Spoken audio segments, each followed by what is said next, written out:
అందరికీ నమస్కారం. జై శ్రీరామ్. ప్రస్తుతం మన తెలంగాణ రాష్ట్రంలో వేడివేడిగా జరుగుతున్నటువంటి రాజకీయం పుష్ప 2 సినిమా హీరో అల్లు అర్జున్ పైన చూస్తున్నాము. ఇక్కడ ఎంతో మంది గురుకులాలలో సుమారు 50 మంది విద్యార్థులు చనిపోతే ఎవరు చెల్లించలేదు. ఒక అసెంబ్లీలో కూడా దీని గురించి చర్చ రాలేదు. ఎస్ఎస్సి ఉద్యోగులు రోడ్డు మీదకి ఎక్కి నిరసనలు తెలుపుతుంటే కూడా వారి గురించి కూడా ఆ అంశాన్ని చర్చించలేదు. కానీ సరే, సినిమా థియేటర్ దగ్గర జరిగినటువంటి తొక్కిసలాటలో ఒక మహిళ చనిపోవడం చాలా దురదృష్టకరం. ఎవరు కూడా అది కావాలని జరిగిందనో లేకపోతే జరగాలని కూడా కోరుకోము. కాకపోతే దాన్ని బూచిగా చూపించి 6 గ్యారంటీలు 420 హామీలు ఇచ్చినటువంటి రేవంత్ రెడ్డి గారు వాటిని కప్పిపుచ్చేందుకు ఈ యొక్క సినిమా టాపిక్ని సినిమా ఇండస్ట్రీ వాళ్ళ వెంట పడుతున్నట్టుగా కనిపిస్తుంది. కొన్ని రోజులేమో నాగార్జున గారి ఒక ఎపిసోడ్ నడిపించాడు, దాని తర్వాత మోహన్ బాబు గారి ఎపిసోడ్, దాని తర్వాత అల్లు అర్జున్ గారి ఎపిసోడ్. ఇలా దఫాల వారీగా తను ఒక సినిమాని సక్సెస్ఫుల్ గా ప్రొజెక్ట్ చేస్తూ తెలంగాణలో అంశాలను, తెలంగాణ ప్రజలు పడుతున్నటువంటి కష్టాలను పక్కదారిలోకి నెడుతున్నట్టుగా ఉంది రేవంత్ రెడ్డి గారి సర్కార్ తీరు. ఒక అసెంబ్లీలో మాట్లాడాల్సిన సమస్యల గురించి చర్చించకుండా కేవలం అల్లు అర్జున్ గారి గురించి ఒక 4-5 నిమిషాలు చర్చించవలసిన అవసరం అయితే లేదు. తెలంగాణ రాష్ట్ర ప్రజలందరూ కూడా దీని గురించి గమనించవలసిందిగా విజ్ఞప్తి చేస్తున్నాను.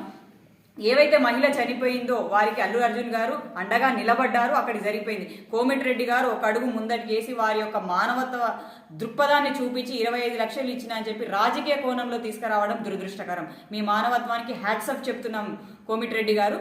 కాకపోతే ఈ 42 మంది పిల్లల కుటుంబాలు మీకు గుర్తు రాలేదా? అంతమంది ప్రాణాలు కోల్పోయినప్పుడు ఎందుకు మీరు గురుకులాలకు పోయి వాళ్ళని పరామర్శించలేదు? పరామర్శించి ఆ కుటుంబాల దగ్గరికి హక్కున తీర్చుకొని వాళ్ళకెందుకు 25 లక్షల రూపాయలు చెల్లించలేకపోయారు? రైతన్నలు ఇంతమంది రాష్ట్ర ప్రభుత్వం ఏర్పడి సంవత్సరం అవుతున్నప్పటి నుంచి రైతన్నలు ఎంతో మంది ప్రాణాలు కోల్పోయారు. ఆ ఎంతమంది కుటుంబాల దగ్గరికి వెళ్ళి మీరు పరామర్శించారు?